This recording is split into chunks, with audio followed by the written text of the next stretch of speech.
Me da muchísimo gusto estar aquí y dar inicio a este segundo coloquio estudiantil de filosofía, un espacio que surge del trabajo formativo que se realiza en la facultad, pero en particular de los esfuerzos de la academia de tercer semestre. Y como ustedes saben, los proyectos integradores tienen una misión que no es tanto padecerlos, como seguramente todos los sufrimos, pero su misión tiene que ver con articular los aprendizajes del semestre y de llevar la reflexión más allá de cada asignatura y de permitir que las y los estudiantes construyan pensamiento propio a través de la investigación, la escritura y el diálogo. Son entonces ejercicios que buscan que el conocimiento no se quede aislado, sino que puedan generarse como aprendizajes significativos que se compartan con la comunidad. Y esa es la intención de este segundo coloquio, un segundo esfuerzo donde cada ponencia que escucharemos hoy es fruto de semanas de lectura, discusión y revisión. Es el cierre de un proceso académico que ahora se abre al intercambio público, al contraste de ideas y a la conversación filosófica. Agradezco sinceramente a los docentes, a las y los docentes de la Academia de tercer semestre por su trabajo y acompañamiento, y a las y los estudiantes por asumir el reto de pensar con seriedad y sobre todo presentar aquí frente a frente, cara a cara, con el rigor. Este coloquio es una muestra de su compromiso y del sentido que damos a la formación filosófica de nuestra facultad. Entonces les deseo una jornada llena de escucha, de reflexión y de diálogo, y pues sean bienvenidas y bienvenidos todas y todos ustedes. Muchas gracias.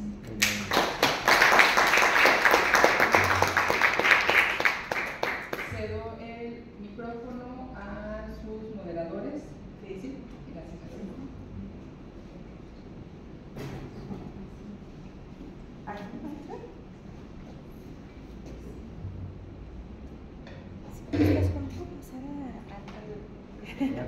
¿Vas a necesitar hablar desde abajo o desde aquí? Pues como está la proyección, yo creo que desde aquí para dejarlo. Bueno, muchas gracias. Al contrario. Buenos días, agradecemos su asistencia a este segundo coloquio estudiantil, que me da muchísimo gusto participar y ver a los estudiantes cada día estar reflexionando sobre estos temas filosóficos y problemáticas también. Voy a presentar a nuestro conferencista de este segundo coloquio estudiantil. Él es el arquitecto Juan José Mejía Virgen, que quisiera comentar que también es egresado de aquí de la Facultad de Filosofía, y pues eso nos da gusto, ¿sí? Recibir a nuestros egresados que nos acompañen y que nos sigan compartiendo, ¿sí?, sus conocimientos. El arquitecto Juan José Mejía Virgen estudió la licenciatura en Arquitectura por el Tecnológico de Colima, licenciado en Filosofía por la Universidad de Colima. De posgrado, egresado de la maestría en Diseño Bioclimático, Universidad de Colima. También es egresado de los talleres de Artes Plásticas, Instituto Universitario de Bellas Artes de Colima. Tiene diversos diplomados: Evaluación Social de Proyectos, Universidad de Colima; Planeación Estratégica, Universidad de Colima; Museografía y Museología, CONACULTA; Vivienda, Universidad Michoacana, San Nicolás de Hidalgo; Arquitectura Contemporánea, Universidad Michoacana de San Nicolás de Hidalgo; Iconografía y Iconología, Antilles de Guadalajara. Experiencia profesional: maestro de dibujo, matemáticas, física, diseño y cálculo diferencial integral CBT 157 y en la Universidad Autónoma del Pacífico, Colima. Proyecto arquitectónico y Secretaría Técnica en la Secretaría de Salud Urbana del Gobierno del Estado de Colima. Proyecto, consultoría y supervisión de arte religioso en la Comisión Diocesana de Liturgia, Música y Arte Sacro de Colima. Diseño y construcción de monasterios, casas de retiro, capillas y diversos proyectos y obras de arquitectura religiosa.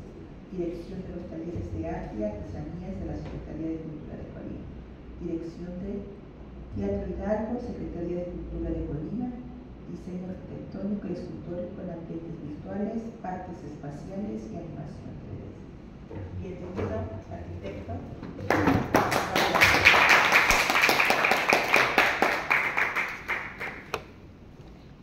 Hacerlo.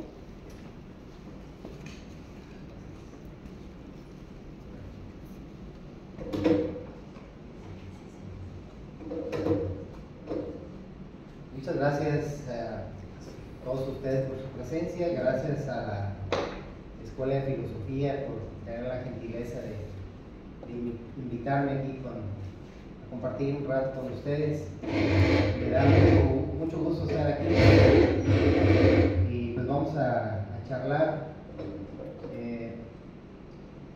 Esto que les voy a presentar inicialmente fue un texto que preparé, no en su totalidad como está ahora, pero lo preparé para una reunión que hacemos con algunos amigos, que alguien propone un tema y llevamos poesía, otros llevan música, reflexiones, lo que sea pertinente llevar, hasta teatro han llevado, y nos reunimos y compartimos material, y en ese entonces el tema era la soledad.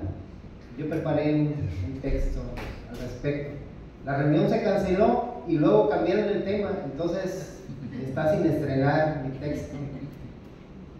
Luego me llamaron de aquí de la Facultad de Filosofía y me propusieron también dar una charla, lo que me dio mucho gusto. Eso fue hace un año, y por azares del destino me enfermé de una cosa que no pude levantar en 10 días, y eso me impidió estar aquí.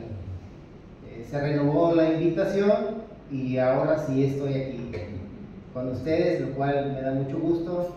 Entonces les voy a compartir esto que inicialmente fue pensado para compartirse entre amigos, y pues me da mucho gusto compartirlo ahora con mis amigos de filosofía.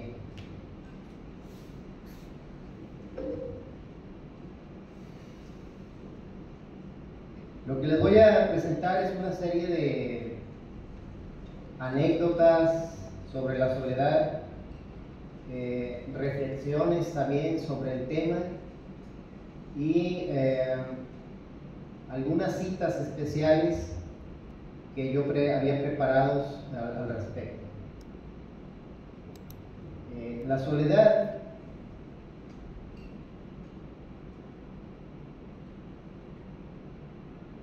nos dice el diccionario de la RAE, de la Real Academia, que se define como la carencia voluntaria o involuntaria de compañía. Y yo pienso que si es indiferente entonces la abolición del hecho, lo que queda solamente es la carencia, la ausencia de compañía, la condición numérica unitaria del individuo. Es entonces quizá que un individuo está en soledad cuando la cardinalidad de su conjunto es igual a 1, eso vamos a decir. Para estas reflexiones diremos que más allá del número de individuos en cuestión, la soledad es una forma de relación entre el individuo y su entorno. Lo fundamental aquí no es la condición de soledad en sí misma, de lo que poco hay que decir ya que es una negación, sino el individuo, las causas y los efectos de un estado de aislamiento y sus mecanismos de afectación y de respuesta. Hemos usado la palabra individuo y no persona, justamente porque individuo es aquel que no puede dividirse sin perder su identidad. Pero regresemos a lo volitivo del hecho. Al parecer, se puede estar solo voluntariamente, si así lo quiere el individuo. Tal vez es porque sea una condición que le favorece. Cuando hay una soledad forzosa, queda indeterminada la posibilidad de que sea una condición favorable o no.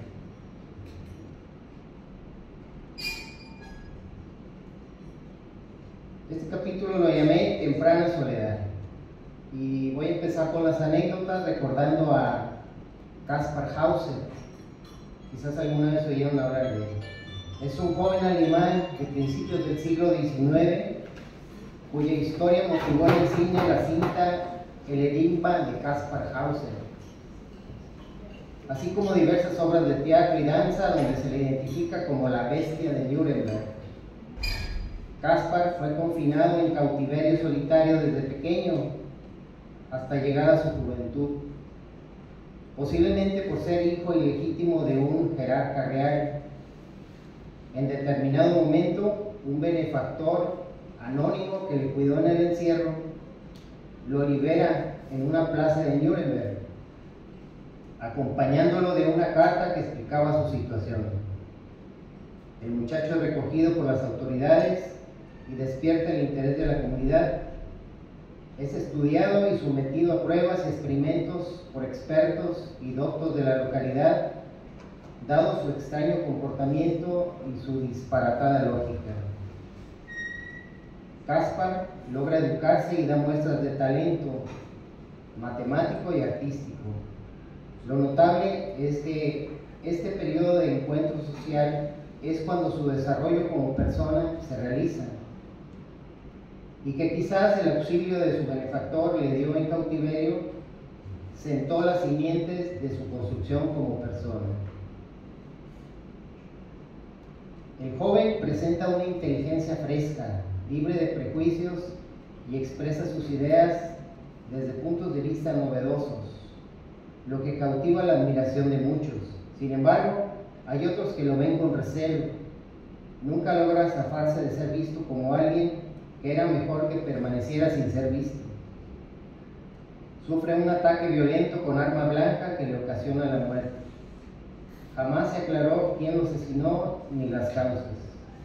Su lápida lo describe como el enigma de su tiempo. Recuerdo que en la película de Caspar hay una parte donde un profesor lo quiere examinar mediante una prueba lógica que se basa en una doble negación. Le presentan dos puertas y tiene que definir una pregunta que le haría a un guardián que está al pie de cada puerta, y uno dice siempre la verdad y otro siempre dice la mentira. Entonces tiene que formular una pregunta para saber cuál es la puerta conveniente. Y bueno, a lo mejor ustedes saben de esta mecánica. Lo que Kaspar Hauser hace es, le pregunta a uno de los guardianes: ¿eres tú un asno? A lo que el otro responde: pues no. Y entonces los profesores quedan todos confundidos. Dicen: no, pero es que no es así como tienes que preguntar. Y Kaspar siempre presentaba novedades en su razonaje. Un caso más salvaje de aislamiento fue el de Dina Sinichak, aquel niño que fue encontrado en la selva de la India en 1867 y que fue criado por lobos. Luego de que los lobos se constituyeran una plaga en la región, se ofreció recompensa por cazar estos animales. Un grupo de cazadores llegó hasta una cueva donde huyó una manada de estos caninos. Al escuchar gruñidos, los cazadores encontraron a lo que parecía un animal por su ferocidad, pero con la evidente forma humana de un niño. Se necesitaron 12 hombres para someterlo. Fue trasladado al orfanato de una misión religiosa y ahí fue poco a poco domesticando su comportamiento. Dina no aprendió nunca a hablar, gruñía y aullaba cuando quería expresarse. Mucho de su comportamiento era el de un animal salvaje. Los mejores avances de su civilidad fueron caminar erguido, vestirse sin ayuda y ya adulto, fumar cigarros. Dina inspiró la novela de Rudyard Kipling, El libro de la selva, donde se llama Mowgli. De la obra se derivan también una película y otras expresiones artísticas, aunque poco tenga que ver con la auténtica historia que sí en cambio narra Jorge Ferris en su libro Sinichak, el pequeño niño lobo de la India. En la mitología universal podemos encontrar otros casos muy famosos de niños criados por lobos, seguramente habrán oído. Otro caso muy singular son los extraños experimentos de Federico II, que nació en el año de 1194 y fue emperador del Sacro Imperio Germánico, conocido también por stupor mundi, le decían así porque algunos decían que era el asombro del mundo. El Papa Honorio III le ordena ir a las cruzadas, pero no cumple, provocando luego muchos desencuentros con el papado que le ocasionan ser excomulgado. El Papa siguiente, Gregorio IX, lo califica como el anticristo. Finalmente Federico decide ir a Tierra Santa sin el permiso del nuevo Papa, lo que le vale una nueva excomunión. Federico se asumía en su estatus de emperador como el regente de Dios en la tierra, lo que lo ponía en conflicto con el papado. Dispuesto ya francamente en contra del Papa, emprende una lucha armada y lo despoja de territorios. Elegido Inocencio XIV como nuevo Papa, lo excomulga nuevamente y le da dura batalla. Finalmente acordaron la paz, devolviendo territorios y liberando prisioneros. Además de pelearse con los papas, Federico se cultivó en ciencias y artes. Se afirma que hablaba 9 idiomas y escribía en 7, cuando otros nobles de Europa eran analfabetos. Escribió varias obras sobre la naturaleza, textos simbólicos y filosóficos y poesía en diversas lenguas. En su inquietud de conocimiento construyó un zoológico en el que exhibía a muchos animales salvajes del África y de otras tierras lejanas. Así dio a conocer a la jirafa en Europa. Realizó extraños experimentos muy poco ortodoxos para la ciencia actual, tales como encerrar a un prisionero condenado a muerte en un barril dispuesto con un orificio en el que esperaba ver cómo salía el alma en su último momento de vida. El experimento que nos interesa es aquel donde se le ocurrió aislar a varios recién nacidos, privándolos de toda comunicación verbal, con la expectativa de que de manera espontánea hablaran la lengua adánica, el supuesto idioma original con el que se comunicaban Dios, Adán y Eva, con la que se nombraron las cosas de la creación y que luego se perdería en la ambiciosa construcción de la Torre de Babel. El resultado del experimento fue funesto. Todos los bebés murieron en poco tiempo. Federico muy probablemente ignoraba lo esencial que es la comunicación para el desarrollo de la persona, especialmente en su etapa más temprana. No sabemos sus conclusiones del experimento, pero habrá notado que el aislamiento no les viene nada bien a los bebés y que la supuesta lengua adánica es más escurridiza de lo que parece.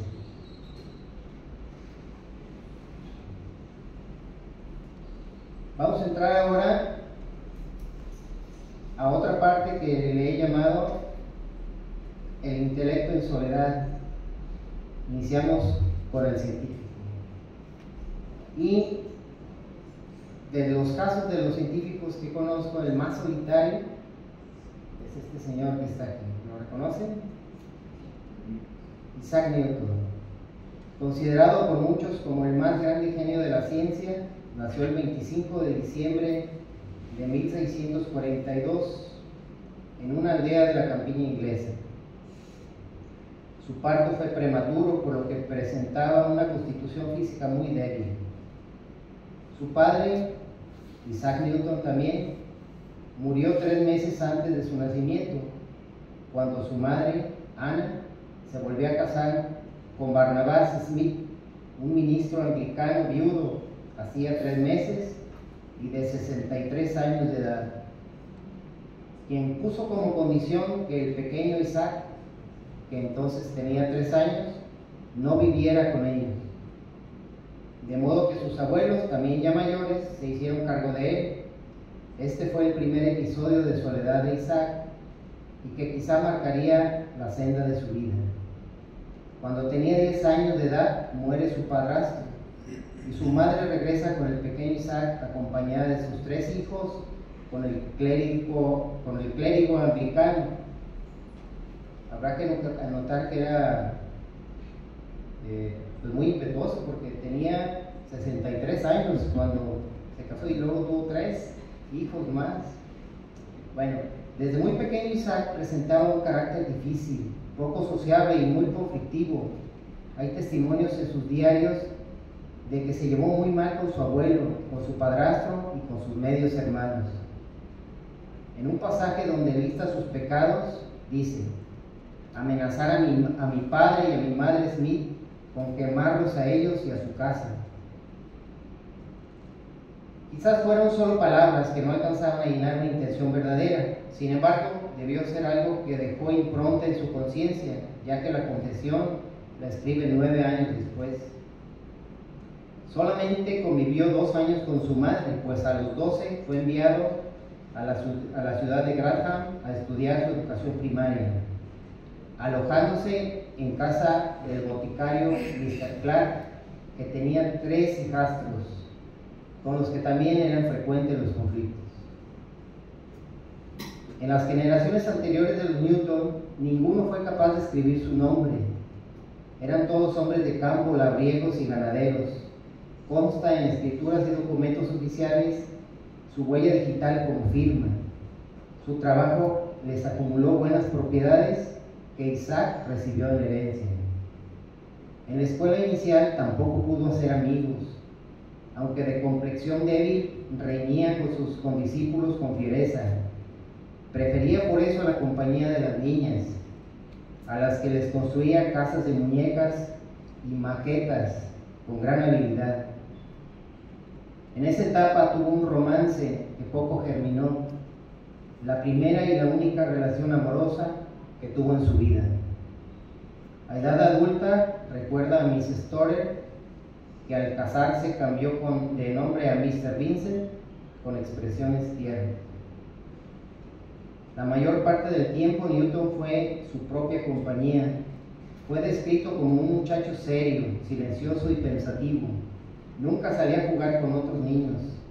Isaac, niño, logró ser un excelente dibujante. Construyó varios inventos e hizo experimentos con relojes solares. Por todos los sitios donde el sol penetraba en la casa del boticario, el niño instalaba agujas y marcas para seguir el curso de las sombras del sol, de donde luego hizo gráficas y tablas. En la escuela también aprendería latín y griego, que le sería muy útil en etapas posteriores para leer y escribir sobre grandes escritores universales. De la biblioteca de su padrastro heredó un caudal de literatura religiosa, además de que en su escuela se educaba en este sentido, despertando en él inquietudes teológicas que le acompañarían por años. Isaac, ya mayor, se convirtió al arrianismo, aunque él fue criado en este credo anglicano. Luego él protestaba y tenía la idea del arrianismo, que Cristo no existe la Trinidad, Dios no son 3 personas, y que Cristo solamente fue un hombre, lo que le causó serios problemas. En la escuela, a los 16 años concluyó sus estudios básicos y su madre lo requirió para que se hiciera cargo de los trabajos de sus propiedades, cultivos y rebaños de ovejas y caballos, por lo que regresaría a su aldea nativa. Su madre lo destinó a las labores del campo, las que muy poco atraían a Newton, sino al contrario, carecía por completo del carácter de un campesino. Cuando lo enviaban al mercado acompañado de su sirviente para vender los productos de sus campos y adquirir suministros, Isaac sobornaba al sirviente para que atendiera el encargo, mientras él se dedicaba a la lectura o a construir algún artilugio. En cierta ocasión, luego de estar en el campo, volvía a casa con su caballo. Por lo accidentado del terreno de cierto tramo del camino, era obligado a descender del animal y llevarlo caminando. El animal se soltó de la rienda sin que Isaac se percatara, ya que iba ensimismado en sus reflexiones y pensamientos creativos. Al llegar a su casa, su madre lo recibe y ambos notan que le falta algo, el caballo. Isaac llega solo con las riendas en la mano. La señora Ana, desencantada, decide aquí escuchar las recomendaciones para que su hijo se dedique plenamente al mundo académico.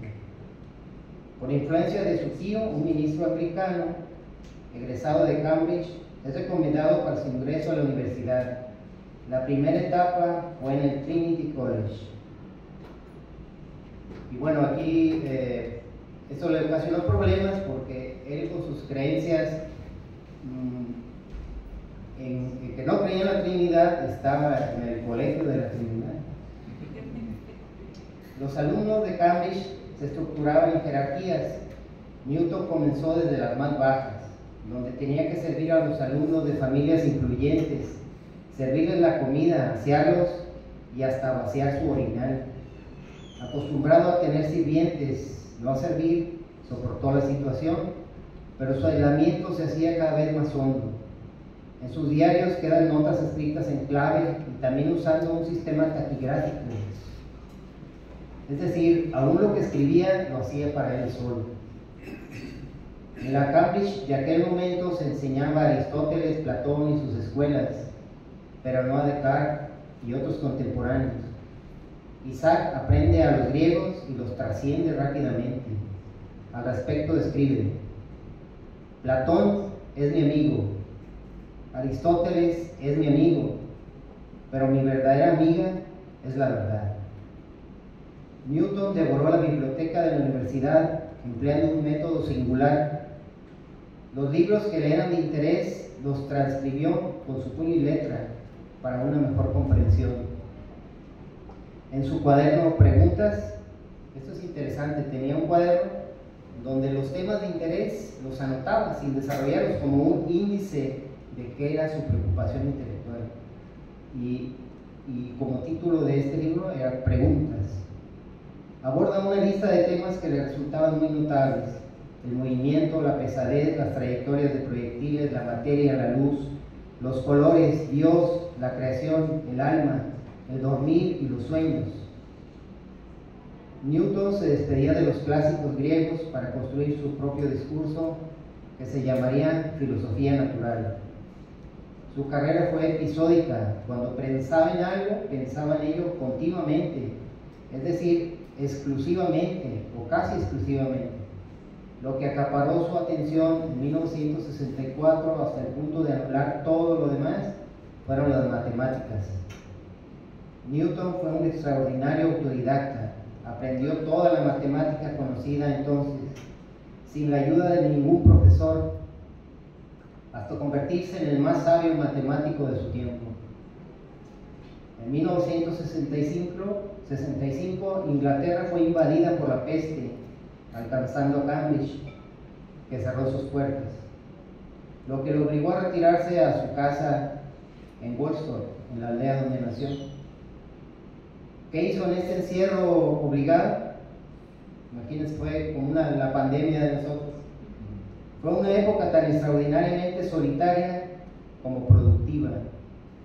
Isaac tenía apenas 23 años y en solitario formuló la teoría del color, que luego perfeccionaría en una rama de la física, la óptica. Allí en la ilustración tenemos los experimentos que hizo al respecto. Se ve, ese es su puño y letras, sus anotaciones, y se ve cómo usa una varilla para presionar su ojo, la esfera de su ojo, y ver cómo se deformaban los colores mientras esto sucedía.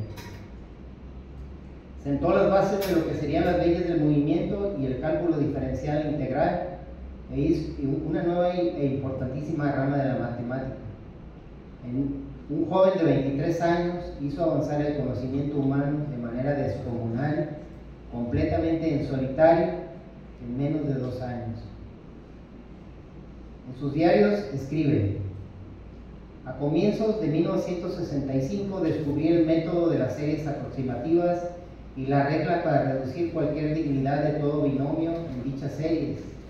En el mes de mayo del mismo año descubrí el método de las tangentes y en noviembre obtenía el método de las fluxiones. Este método de las fluxiones se convierte luego en cálculo diferencial. En enero del año siguiente desarrollé la teoría de los colores y en mayo había comenzado a trabajar en el método inverso de las fluxiones, es decir, la integración.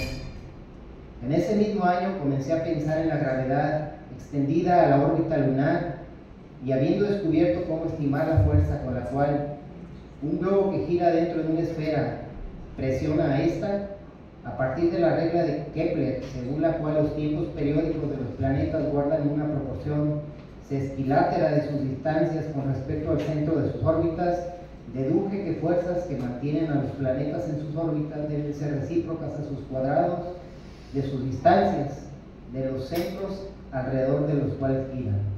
Por lo cual comparé la fuerza necesaria para mantener la Luna en su órbita con la fuerza de gravedad en la superficie de la Tierra y descubrí que estas eran muy parecidas. Todo esto corresponde a periodos de 1965 a 1966, los años de la epidemia, porque en aquel tiempo me encontraba en la plenitud de mi ingenio, y las matemáticas y la filosofía me ocupaban más de lo que harían nunca después.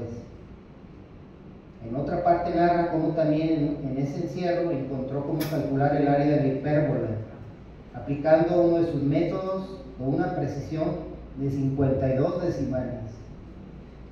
Newton, el genio, había explotado en toda su capacidad.